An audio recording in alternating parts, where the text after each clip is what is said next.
Canonica, Murelle di Villanova di Campo San Piero, preghiera per il bimbo ucraino di 6 anni travolto e ucciso da un'auto a Santa Maria di Sala. Nella notte spente le macchine che lo tenevano in vita, l'appello di mamma e papà.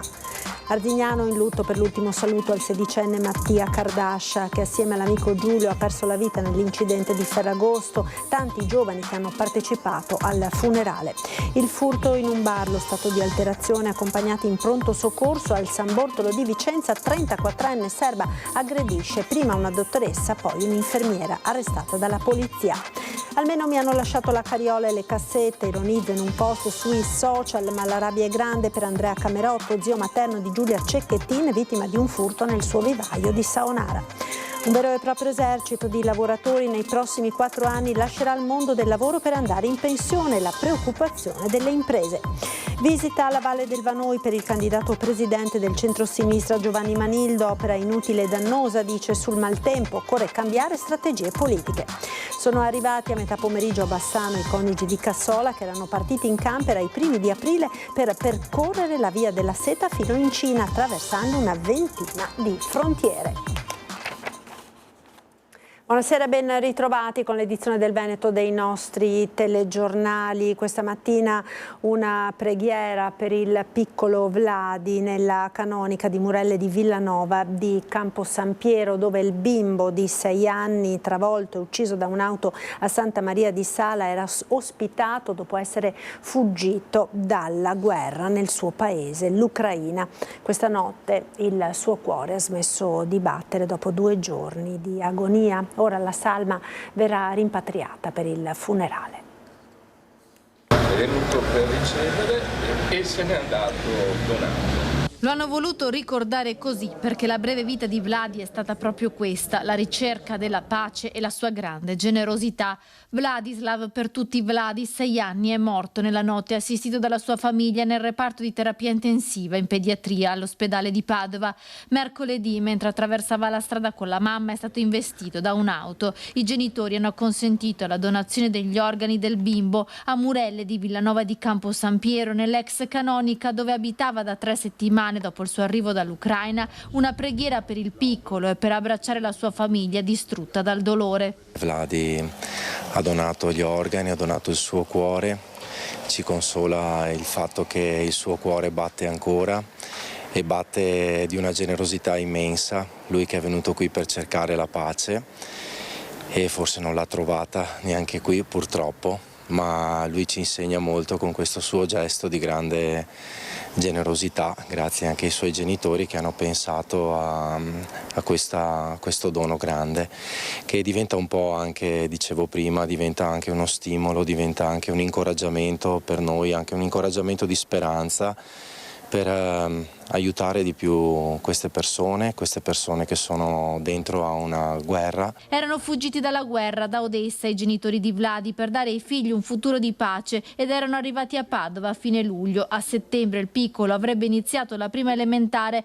ma il suo sorriso si è spento per colpa di un'auto che l'ha investito.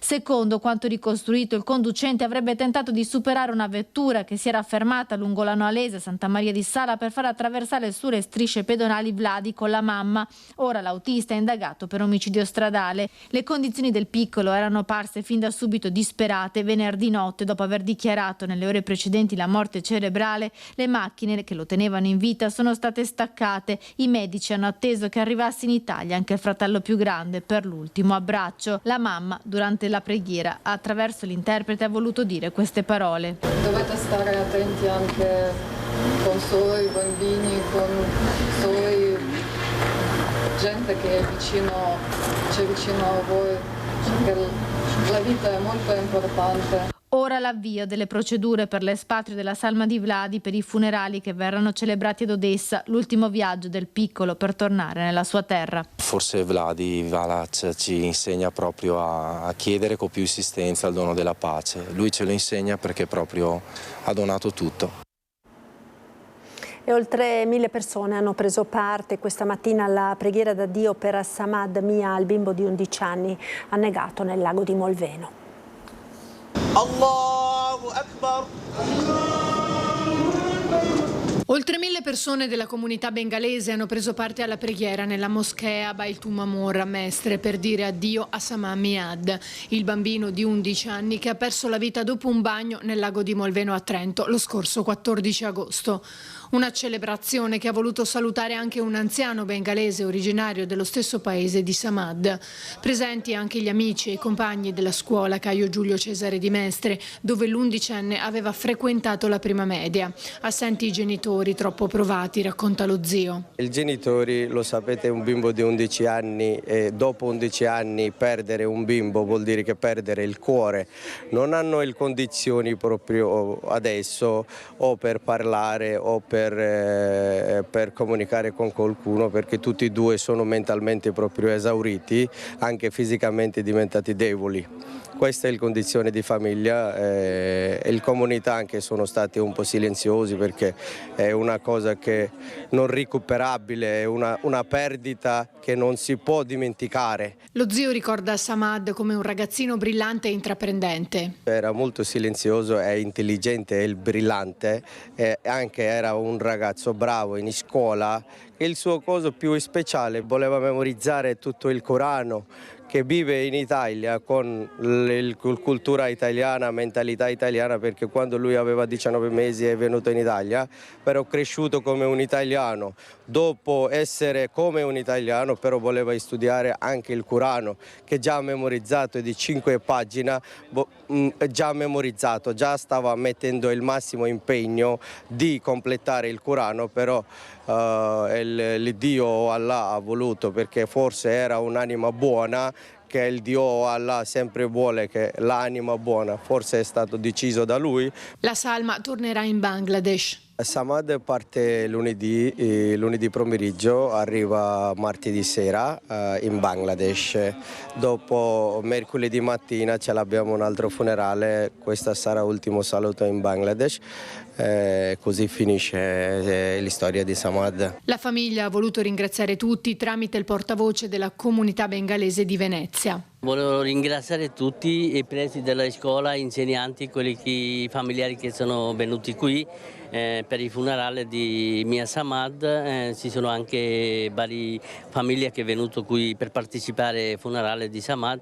Avete visto quanti bengalesi che hanno partecipato, perché una cosa che noi come comunità non aspettavamo, una cosa di genere con un bambino così piccolo. Ringrazio anche comune e municipalità che mi hanno mandato condolenze per la famiglia e anche i vicini, tutti queste associazioni che me l'hanno mandati. Ringrazio veramente, ringrazio partecipazione di tutti questi bengalesi che vivono in questo territorio. Ad Arzignano questa mattina l'ultimo saluto al 16enne Mattia Kardash, morto nell'incidente di Ferragosto assieme all'amico Giulio. È il giorno dell'addio, l'ultimo saluto a Mattia Kardash. La sua vita si è spezzata a 16 anni, ma nella piazza che attende l'arrivo del feretro davanti al Duomo di Ognissanti di Arzignano, lacrime e preghiere sono rivolte anche a Giulio Pizzolato. I due giovani amici hanno condiviso un destino tragico, vittime della tragedia di Ferragosto, quando la loro moto lungo la provinciale 31, Val di Chiampo, si è schiantata contro la macchina di un cinquantenne di Arzignano che adesso sarebbe ai domiciliari, mentre la procura avrebbe aperto un'inchiesta per duplice omicidio stradale. Ma oggi è il giorno dell'addio. La piazza è gremita di cittadini, amici, conoscenti. Suonano le campane quando arriva la macchina che porta la bara bianca. Sono momenti intensi di forte commozione. La comunità è unita attorno alla famiglia di Mattia. A 16 anni non è giusto vedersi stroncare la vita. Non si può vedersi negare il futuro pieno. Ma quel sorriso di Mattia, diceva mamma Margherita, che riempiva la casa, un sorriso contagioso. Il suo ridere con tutto se stesso, tutta questa gioia che la sua persona sprigionava, noi oggi qui la dobbiamo raccogliere come eredità. Tantissimi giovani, ed è a loro che si rivolge Don Gigi nella sua omelia quando li invita a non smettere mai di sognare, di guardare avanti e di alzare lo sguardo al cielo per pregare. E vi invito a pregare, ragazzi. Lo fate a modo vostro, con una canzone, con un testo, con uno sguardo al tramonto. Ma pregate, non siete soli. Dio non è vostro concorrente e disegna con voi i vostri sogni. Ciao Mattia, ciao Giulio.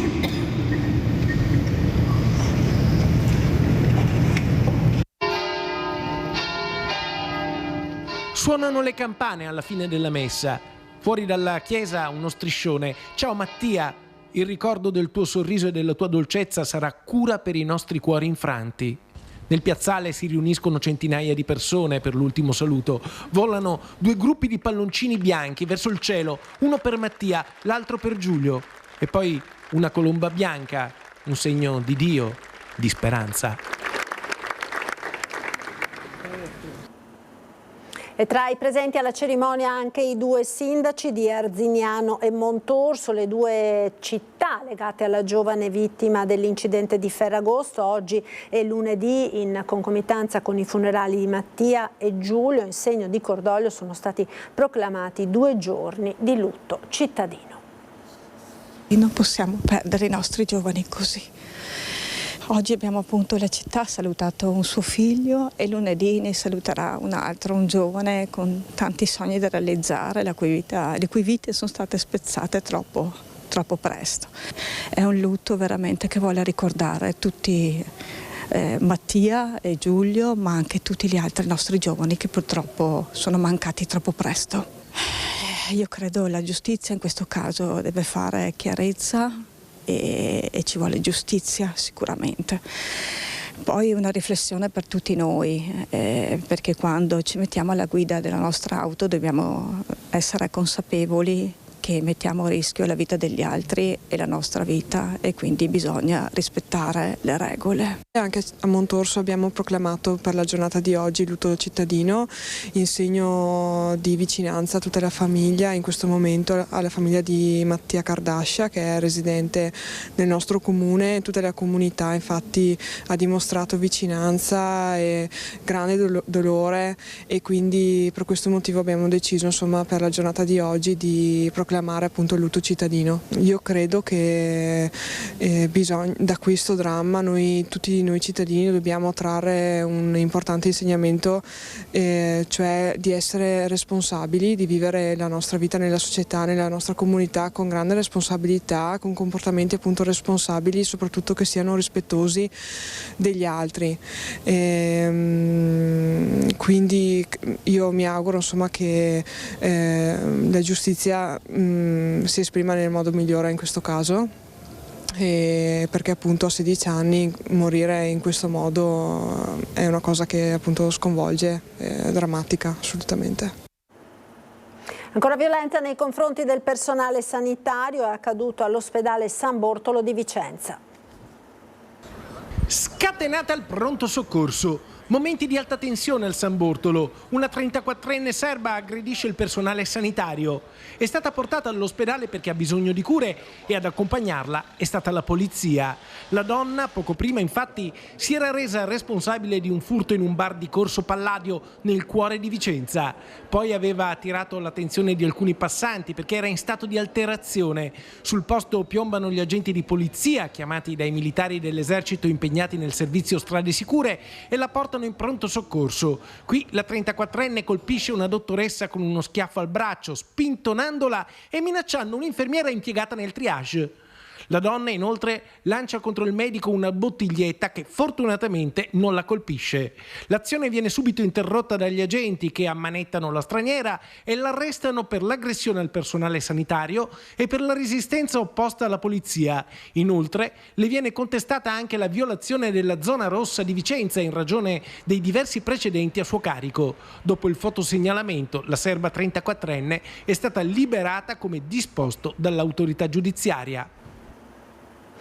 Almeno mi hanno lasciato la carriola e le cassette, ironizza con un post su Facebook, ma la rabbia è grande per Andrea Camerotto, lo zio materno di Giulia Cecchettin. È stato vittima di un furto nel suo vivaio a Saonara la notte tra il 20 e il 21 agosto. I ladri hanno rubato 500 piante dal suo vivaio di una varietà particolare utilizzata per realizzare delle siepi. I malviventi sono entrati nella sua proprietà attraverso i campi e hanno rubato un ingente quantitativo di piante della stessa specie. Camerotto ha già denunciato tutto ai carabinieri.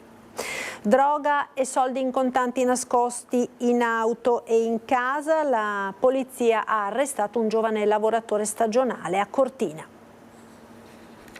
Fermato per un normale controllo lungo la statale 51, ma nel bagagliaio e poi in casa aveva cocaina, hashish e denaro in contanti.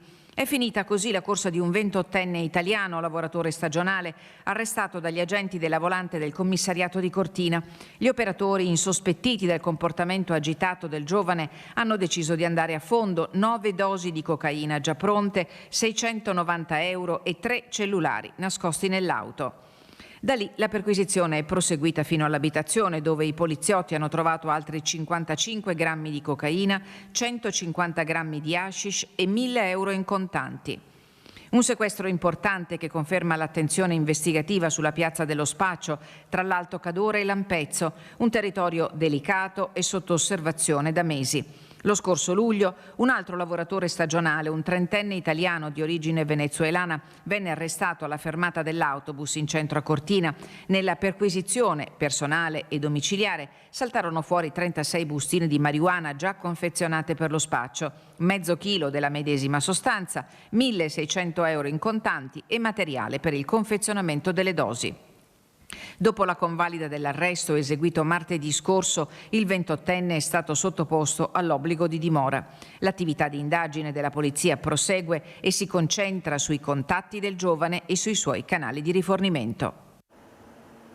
Un vero e proprio esercito di lavoratori nei prossimi 4 anni lascerà il mondo del lavoro per andare in pensione. La preoccupazione delle imprese nello studio della CGIA di Mestre.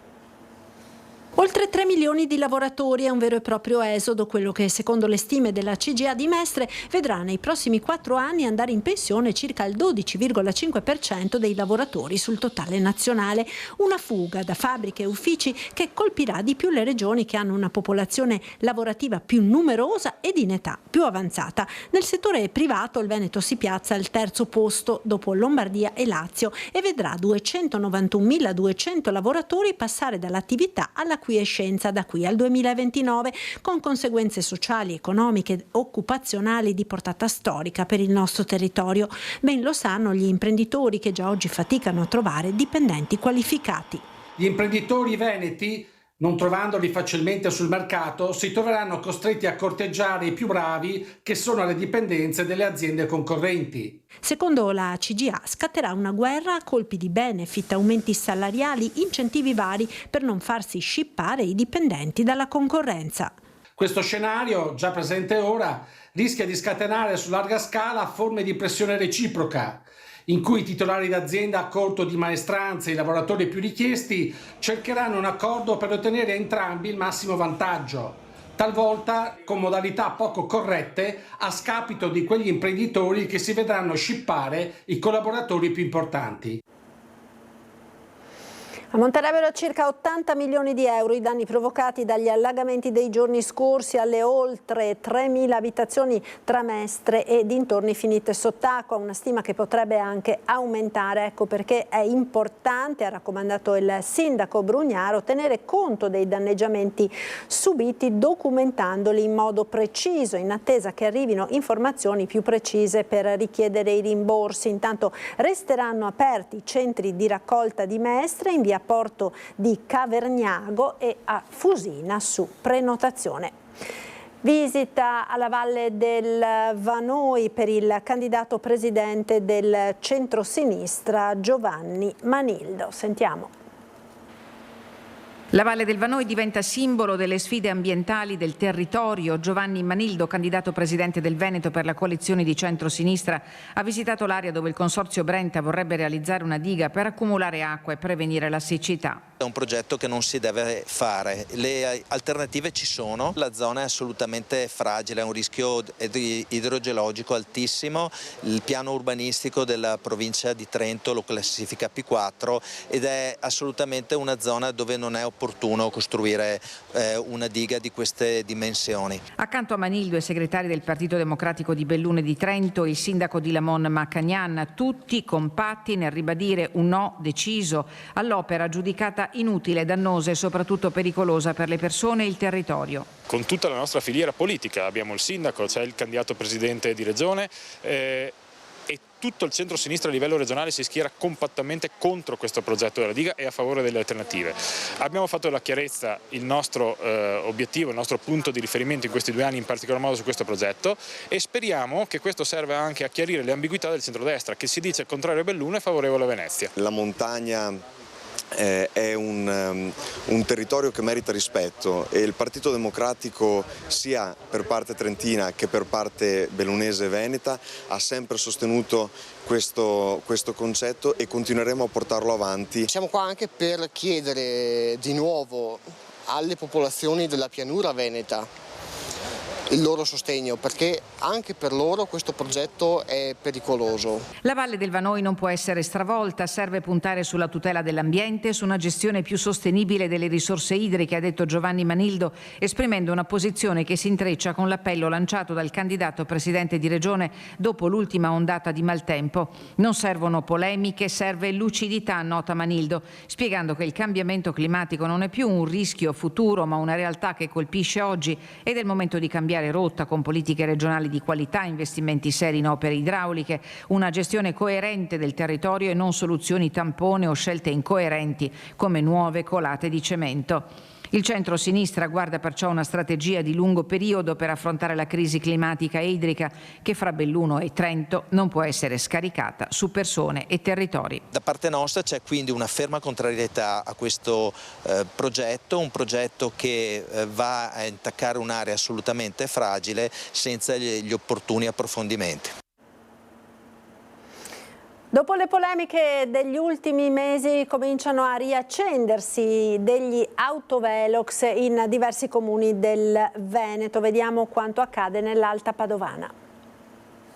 Da settembre verranno riaccesi tutti gli autovelox posizionati lungo le strade dei 10 comuni del Campo San Pierese nell'Alta Padovana, 4 lungo la strada regionale 308, 2 lungo la provinciale 46 Brentana e 1 in ciascuno dei 10 comuni della federazione. La decisione è stata deliberata dalla Giunta federata che come atto di indirizzo al comando della polizia locale ha dato incarico di riaccendere i dispositivi che erano stati spenti lo scorso marzo dopo le polemiche seguite alle omologazioni che ponevano dubbi sulla legittimità delle sanzioni. Un decreto interministeriale firmato dai ministri Matteo Salvini e Matteo Piantedosi nei mesi scorsi ha chiarito così la questione, così come un decreto prefettizio dello scorso 1 luglio con i quali vengono confermati i tratti di strada del Campo San Pierese dove erano stati posizionati i velox. L'atto firmato dalla Giunta dei Sindaci è stato un segnale di responsabilità che ci vede come sempre in prima linea nelle decisioni, a volte anche impopolari, ma che sono rivolte come sempre alla sicurezza dei nostri cittadini, ha spiegato in una nota il presidente di turno della federazione Walter Gallo, sindaco di Campodarsego. Sono arrivati oggi pomeriggio a Bassano del Grappa i 2 coniugi di Cassola partiti in campera i primi di aprile, hanno percorso la via della seta fino in Cina.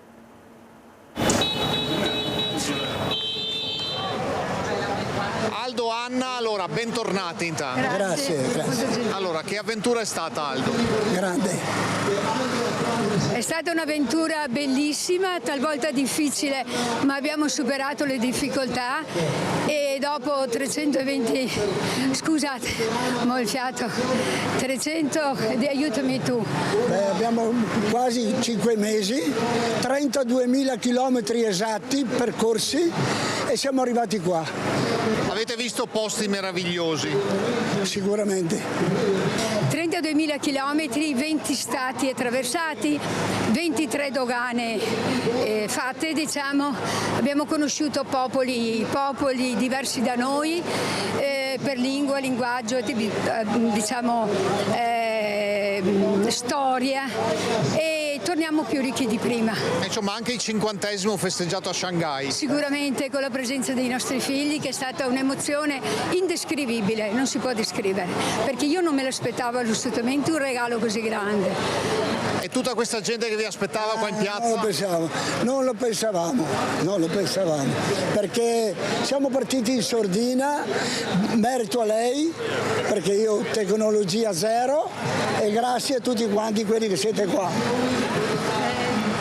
Grazie a tutti, grazie a voi che siete presenti, ci siete stati, ci siete, per cui grazie infinite. Per noi non è un viaggio questo, è il viaggio della vita. Lo sport, ora basket femminile, presentate oggi le ragazze dell'Umana Reyer. Siamo innanzitutto felicissimi di essere qui, siamo anche molto curiosi di vedere il tipo di squadra che abbiamo, cosa riusciremo a produrre, e ovviamente abbiamo aspettative verso noi stessi alte, giochiamo come sempre per provare a vincere. E questo è l'obiettivo nostro, come sempre. Si è alzato il sipario sulla stagione dell'Umana Reyer femminile. La squadra si è radunata al Palasport Ancillotto di Mestre a causa della situazione critica del Taliercio dopo gli allagamenti dei giorni scorsi.